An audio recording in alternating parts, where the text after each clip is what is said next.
Sebab musababnya itu saya tak kasih cerita.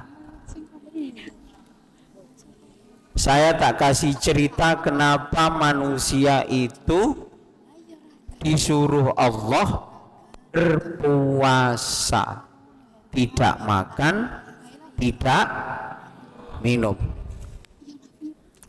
Dulu itu ketika Allah menciptakan akal, tahu akal enggak? Akal yang membedakan antara manusia dan hewan itu cuman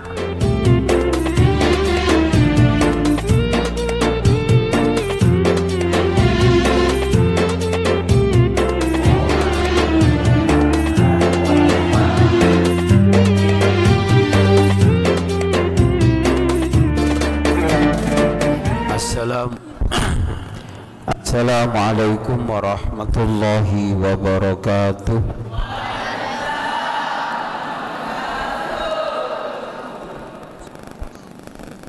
Bismillah walhamdulillah wassalatu wassalamu ala rasulillah wa ala alihi wa sahbihi wa mawalah, amma ba'du.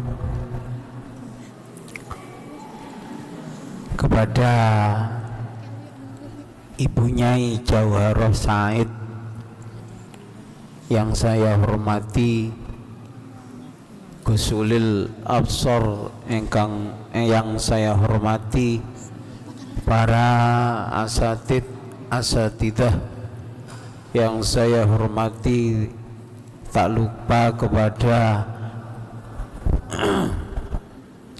anak-anakku sekalian yang saya cintai.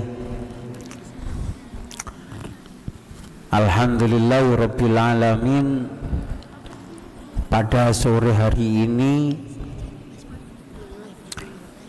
kita berkumpul dalam masjid yang cantik ini untuk mengisi kegiatan-kegiatan ibadah, diawali dari membaca Al-Quran dengan tartil. Anak-anakku sekalian, layo umpama saya manggil anak-anakku sekalian, mosok anakku sak meneku wae. Orang itu kalau melahirkan paling 3, mosok ya sak menike. Tidak, itu bahasa biar gampang saja. Anak-anak sekalian yang saya cintai, kita Ramadan sudah dapat berapa hari? 3 hari.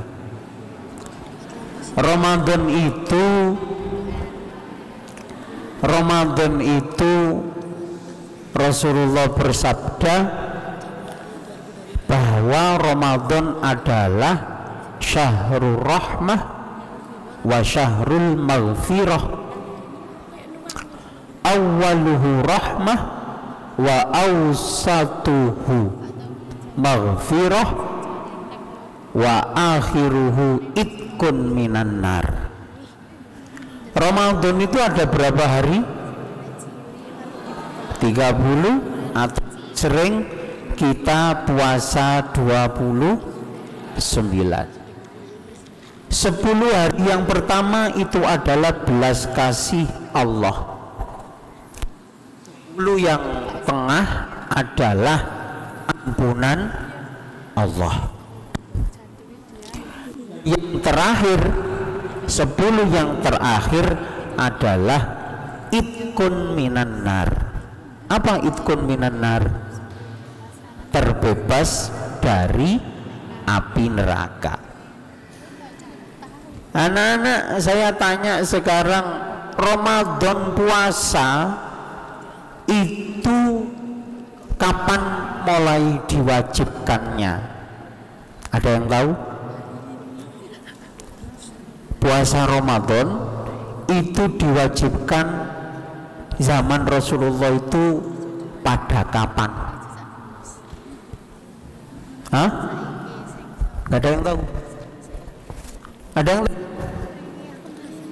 Hadiah 5.000. Hah? Ada yang tahu? Duitku pas ono 5.000. Ramadan itu, kewajiban Ramadan itu bertepatan pada tahun kedua Hijriyah. Jadi Ramadan itu tepatan pada tahun 2 Hijriah. Allah berfirman, ya ayyuhalladzina amanu kutiba alaikumussyiyam kama kutiba alal ladzina min qablikum la'allakum tattaqun. Hai orang yang beriman, wajibkan kalian berpuasa sama seperti halnya aku wajibkan pada kaum-kaum yang sebelumnya agar engkau termasuk golongan orang yang bertakwa. Jadi kewajiban Ramadan itu bukan hanya pada umatnya Nabi Muhammad, tapi nabi-nabi terdahulu itu juga ada kewajiban puasa. Cuman model puasanya beda. Kalau kita puasanya setahun cuman 30 hari. Kalau puasanya Nabi Ibrahim itu puasanya itu dari subuh sampai subuh. Habis makan puasa lagi. Kalau puasanya Nabi Daud itu puasa dahr, saumud dahri, sehari puasa besok tidak, itu selama 1 tahun. Kalau puasa umatnya Nabi Muhammad 30 hari mulai dari subuh sampai maghrib. Sekarang saya tanya, puasa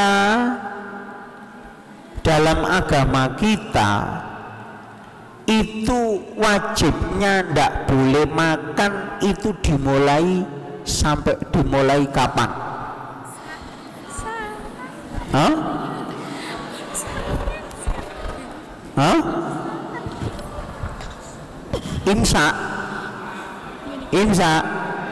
Imsa sampai kapan?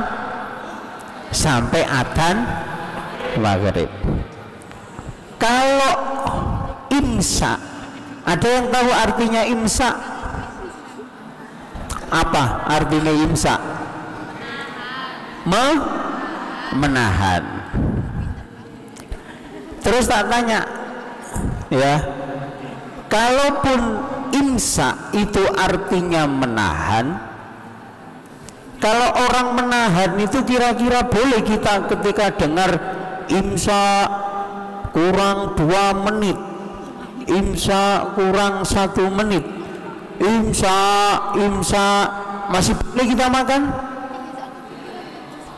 Hah? Boleh tak Kak? Yang lagi boleh, yang perempuan? Imsa itu, dengarkan, saben cek enak. Imsa itu adalah waktu sunnah kita tidak makan, tidak minum. Sunnah. Imsak ke adzan subuh itu kira-kira 10 menit. Jadi waktu 10 menit itu sebenarnya masih boleh kita ini makan atau minum. Tapi ketika mendengar apa kabar imsak, itu kita disunahkan untuk sudah tidak makan, untuk tidak minum. Itu mendapatkan pahala sama seperti yang dilakukan Rasulullah Shallallahu Alaihi Wasallam. Jadi mulai tidak boleh makan itu kalau sudah dengar adzan. Allahu Akbar, Allahu Akbar. Tapi kadang-kadang orang ini, ayo cik tas adzan, ndak ngombe. Nah itu ndak boleh. Jadi kok dengar adzan koncone wis ngombe. Kaitan adzan kalau wis hayal al falah gak oleh. Nah itu tal. Jadi ketika pas Allah kok kita minum atau masih makan, maka posone batal. Posone batal, wajib imsak. Posone batal tapi wajib sampai maghrib dia menahan makan dan minum. Wajib. Karena apa? Menghormati Ramadan. Anak-anakku sekalian, kenapa kita kalau berpuasa itu kok ndak boleh makan? Kok intinya itu kok nggak dikasih makan? Ini ada sebab musababnya. Sebab musababnya itu saya tak kasih cerita. Saya tak kasih cerita kenapa manusia itu disuruh Allah berpuasa, tidak makan, tidak minum. Dulu itu ketika Allah menciptakan akal, tahu akal enggak? Akal yang membedakan antara manusia dan hewan itu cuman akal. Karena dengan akal kita bisa menerima ilmu. Karena kita menerima ilmu, maka kita menjadi manusia yang memiliki angan-angan sadar atas penciptaan Allah. Karena apa? Akal. Terus yang di dalam kepala ini yang bentuknya otak, jadi otak sama akal itu berbeda. Jadi yang membedakan antara manusia dan hewan hanya akal. Manusia punya mulut, wedhus punya mulut. Manusia punya hidung, wedhus punya hidung. Manusia punya mata, wedhus punya mata. Manusia punya kaki, wedhus punya kaki. Tapi justru manusia kalah dengan hewan. Kalau manusia punya kaki, itu kalau balapan melayu dengan jaran, menang mana? Jaran. Kalau manusia punya hidung untuk mencium, ambu-ambuan nih loh, iku masih kalah dengan hidungnya codot. Tahu codot? Codot itu 1 kilo, ada mangga sing mateng, itu dia tahu. Kalah. Manusia punya mata, tapi mata manusia dalam melihat masih kalah dengan kucing. Gitu nggih? Manusia punya tangan tapi masih kalah dengan tangane monyet. bisa bergelantungan ke sana kemari, manusia tidak bisa. Lah, yang membedakan antara manusia dan hewan adalah akal. Lagi tak ceritani kena opo poso, manusia itu diwajibkan poso. Ketika penciptaan akal, Allah itu menciptakan akal. Kalau dalam Al-Quran Allah kalau menciptakan sesuatu itu dibahasakan kun fayakun, maka jadilah akal. Suatu saat Allah menciptakan akal dan jadilah akal. Setelah akal itu jadi, ditanya sama Allah, hei akal, kamu sekarang kamu tak tanya, kamu siapa, aku siapa? Jawab akal, ya Allah, aku adalah makhlukmu, aku adalah penciptaanmu, aku adalah makhluk yang lemah, dan engkau adalah Tuhanku yang merajai semua alam, yang merajai semua penciptaan, yang maha kuasa, yang menciptakan semua yang ada, dan engkau adalah maha mulia, maha agung, maha bijaksana, maha. Kata Allah, ya bagus, sudah sana. Setelah Allah menciptakan akal, Allah menciptakan yang namanya nafsu. Nafsu. Setelah nafsu diciptakan, ditanya sama Allah, nafsu, kamu tak tanya, kamu siapa, aku siapa? Jawab nafsu, ana wa anta anta. Aku ya aku, jenengan ge jenengan. Malaikat Jibril ambil nafsu, siksa di neraka yang paling dasar, siksa masukkan neraka selama 100 tahun. Akhirnya nafsu itu dalam neraka disiksa selama 100 tahun. Setelah 100 tahun Allah perintah kepada malaikat ambil itu nafsu.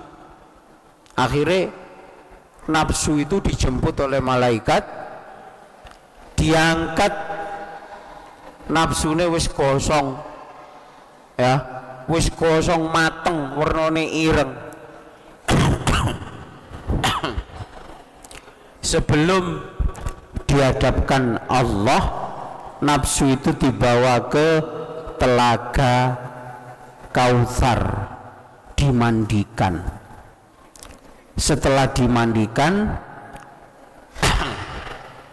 bersih, nafsu diangkat sama malaikat, kemudian dihadapkan kepada Allah. Ditanya lagi sama Allah, nafsu, kamu siapa, aku siapa? Aku, kamu. Malaikat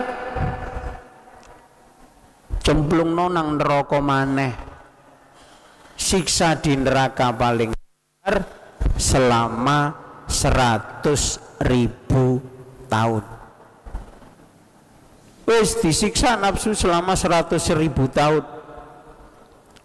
Setelah 100.000 tahun diangkat sama malaikat, dimandikan dulu ke telaga Kautsar, dihadapkan Allah. Ditanya lagi yang ketiga, hei nafsu, siapa aku, siapa kamu? Kula nggih kula, jenengan nggih jenengan. pancet dablek nafsu itu, nakal. Akhirnya sama malaikat diberitakan Allah, malaikat siksa lagi di neraka selama 100.000 tahun, jangan dikasih makan. Akhirnya dicemplung non rokok, tidak dikasih makan. Kalau dulu disiksa yang sebelumnya, disiksa dikasih makan api, api dimakan, dikasih makan timah panas, timah panas dimakan, dikasih apa makan ote-ote panas dimakan, dikasih es campur panas dimakan. Itu nggih. Nah, pas terakhir 100.000 hukuman yang terakhir itu enggak dikasih makan sama malaikat, dibiarkan.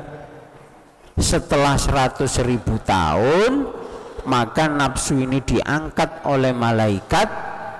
Sebelum temu dengan Allah, itu nafsu dimandikan di telaga Kausar.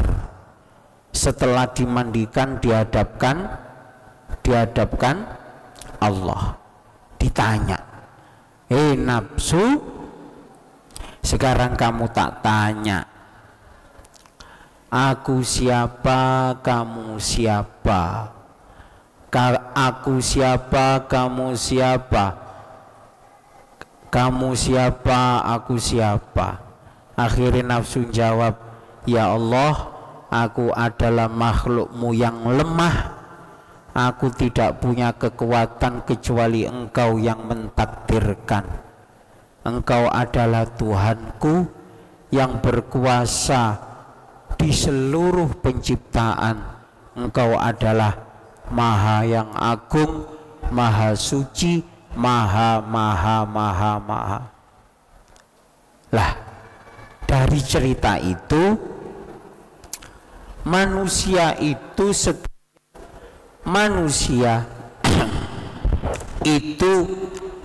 setiap kelahiran manusia itu selalu digandengi Allah berupa akal dan nafsu. Akal, akal, manusia itu memiliki akal, dan manusia dalam diri manusia itu memiliki nafsu. Lah, setiap nafsu itu selalu mengajak kepada keburukan. Bagaimana caranya nafsu biar tubuh kita, perbuatan kita tidak selalu mengikuti nafsu yang selalu mengajak kepada keburukan? Caranya, akal yang diberikan Allah kepada kita diisi dengan ilmu. Diisi dengan ilmu. Jadi yang bisa menahan kita mau melakukan perbuatan maksiat kepada Allah, mau melakukan perbuatan yang salah, melanggar hukum Allah, itu diawali dari akal. Akal yang memiliki ilmu. Ilmu itu yang mengatakan ini tidak boleh, ini boleh, ini halal, ini haram. Jadi nafsu itu selalu mengajak kepada keburukan, dan yang bisa menahan itu adalah akal, yang akal ini diberi ilmu, yang akal ini kita kasih ilmu dengan belajar. Contoh, contoh, banyak orang yang berakal, tapi muslim berakal dari kecil, tapi kenapa tidak sholat? Tapi kenapa ndak puasa? Tapi kenapa justru malah sering matanya, telinganya, mulutnya ini dijadikan dipakai untuk berbuat maksiat kepada Allah? Karena apa? Karena akalnya tidak bisa mengalahkan nafsu. Mengapa akalnya kalah? Karena mungkin akalnya ini tidak diberi atau dikasih pengetahuan ini halal, ini haram, ini wajib, ini tidak wajib, ini sunnah, ini makruh. Makanya betapa pentingnya akal kita ini kita berikan ilmu.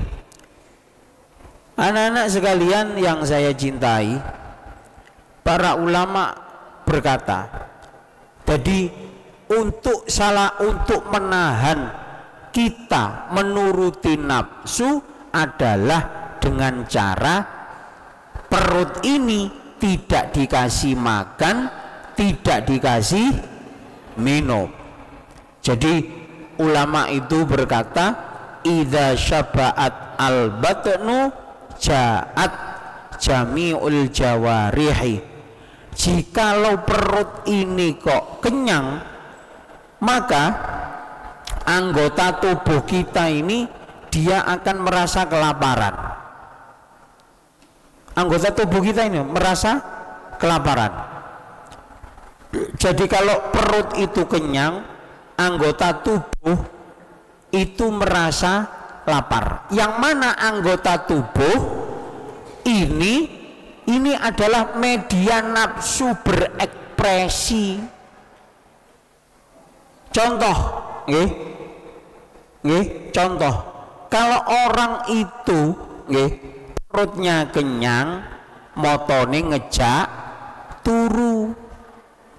Kalau perut itu kenyang, kakine ngajak jalan. Kalau orang itu kenyang, mulut ini dijak rasan, motone dijak melihat perkara sing haram. Ya, tapi kalau perut itu lapar, wa idza ja'at al-batnu syaba'at jami'u jawarihi. Tapi kalau perut itu kok lapar, maka nafsu ini semuanya menjadi kenyang. Bolak-balik. Jadi kalau orang sudah lapar, mau berangkat ke sana, mau melakukan aktivitas yang tidak ada gunanya, itu jadi males. Jadi males karena perutnya lapar. Karena perutnya lapar. Maka anak-anakku sekalian, jadi asal muasal mengapa manusia itu diwajibkan berpuasa, karena setiap diri manusia itu terdapat nafsu, dan nafsu ini selalu mengajak keburukan. Gak puasa, ngajak gak teraweh, enake budal nang stadion, nggak teraweh, jalan-jalan nang mall, nang sunrise, nggak teraweh, kayak gitu. Itu nafsu. Nah, itu namanya nafsu. Kemudian males, nggak sinau, nggak belajar, nggak ngaji, ini semuanya nafsu, mengajak kepada keburukan. Jadi untuk menahan agar kita manusia itu tidak menuruti permintaan nafsu yang selalu mengajak kepada keburukan, maka akal yang diberikan Allah ini kita beri asupan ilmu, kita beri pemahaman tentang ilmu, sehingga kita tahu bahwa ini baik, ini boleh, ini tidak boleh, ini wajib, ini haram, ini sunnah, ini beretika, ini tidak beretika, ini sopan, ini tidak sopan. Jadi makanya mumpung sampean masih dalam umur belajar yang sungguh-sungguh, biar tidak apa, biar tidak terjerumus dalam kerusakan. Jadi aslu kulli khoti'ah, aslu kulli khoti'ah, sumber dari semua kerusakan manusia itu adalah mengikuti hawa nafsu. Enak gak ngaji, enak nanti ngaji sampai gak ngaji, enak gak ngaji, enak nanti sholat sampai gak sholat, enak ndak sholat, enak nanti terawih suwe apa terawih cepet.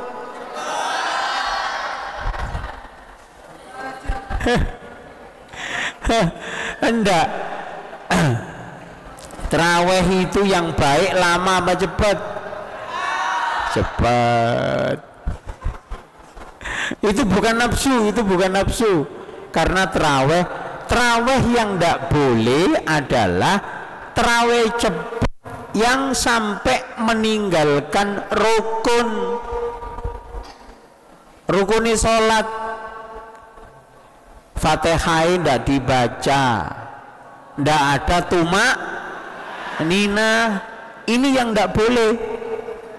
Terus batasan tumak nina itu seberapa lama? Ayo tak tanya. Orang sholat itu dikatakan tumak nina, itu batasannya dengan batasan apa? Membaca subhanallah 1 kali. Umpama rukuk subhana rabbiyal azimi wa bihamdi, itu dibaca lengkap, ini namanya tumaninah. Lah kok biasanya 3 kali Pak Ustadz? 3 kali itu sunnah. Sing afdal berapa kali? Subhana rabbiyal a'la wa bihamdi berapa kali? Sing afdal 7. Kalau terawih kira-kira nanti pingin membaca subhana rabbiyal a'la ping 1 apa ping 3 sunnah, apa yang afdal? Hah? Hei tak tanya. Baca tumak ninahnya itu apa yang wajib? Wajibnya itu 1 kali. Apa yang sunnah? Sunnahnya 3 kali. Apa yang afdal? 7 kali. Hah? 1. Jadi ingat tumak ninah, tumak ninah di dalam sujud ataupun rukuk itu bacaan apa? Subhana rabbiyal a'la wa bihamdi, bacaan tasbih 1 kali. Kalau sami Allah liman hamidah itu tumak ninahnya bacaan apa? Rabbana lakal hamdu mil'us samawati wa mil'ul ardi wa mil'u ma min syai'in. Padahal sebenarnya cuman Rabbana lakal hamdu sudah cukup. Kalau pas duduk di antara 2 sujud, tumak ninahnya panjangnya berapa? Rabbighfirli warhamni warfa'ni warzuqni wahdini wa'afwani. Kalau tahiyat itu wajibnya sampai bacaan apa? Ayo sekarang baca tahiyat. Wajibnya tahiyat sampai bacaan apa? At-tahiyyatul mubarakatus sholawatut tulillah. Terus ayyuhan wa barakat as ibadillah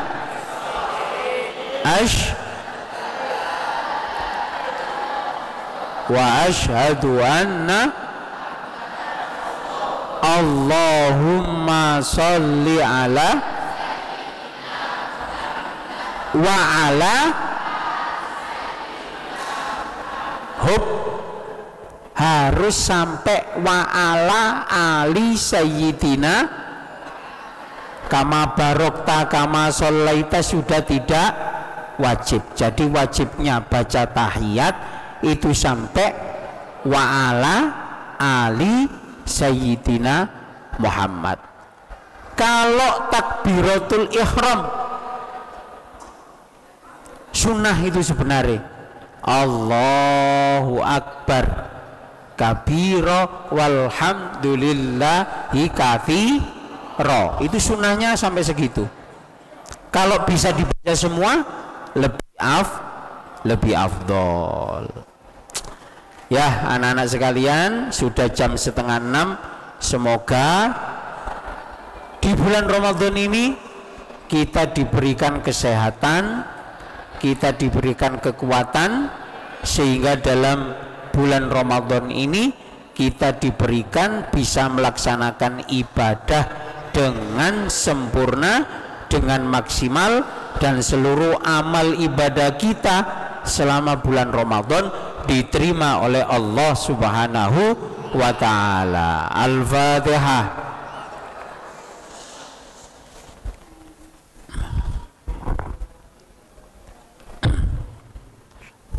Rabbi fanfa'na bibarakatihim wa tinal husna bihurmatihim wa amitna fi tariqatihim wa mu'afati minal fitani. Rabbi fanfa' bibarakatihim wa tinal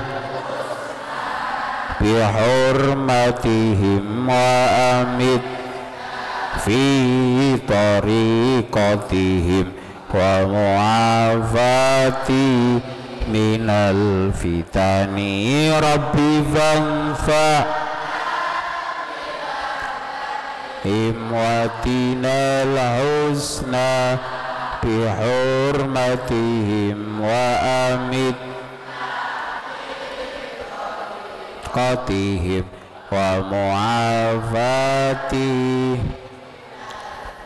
A'udzu billahi minasyaitonir rajim. Bismillahirrahmanirrahim. Allahumma shalli ala sayyidina Muhammad wa ala ali sayyidina Muhammad walhamdulillahi rabbil alamin. Allahumma innaka ta'lamu sirrana wa alaniyatana faqbil ma'tiratana waqdi hajatina wa atina su'alana wa ta'lamu ma fi nafsina faghfir lana fa innahu la yaghfiru dzunuba jami'an illa anta bi rahmatika ya arhamar rahimin. Rabbana atina fid dunya hasanah wa fil akhirati hasanah wa qina adzabannar. Sallallahu ala sayyidina Muhammad wa ala alihi washabbihi wasallam walhamdulillahi rabbil alamin. Al-Fatihah.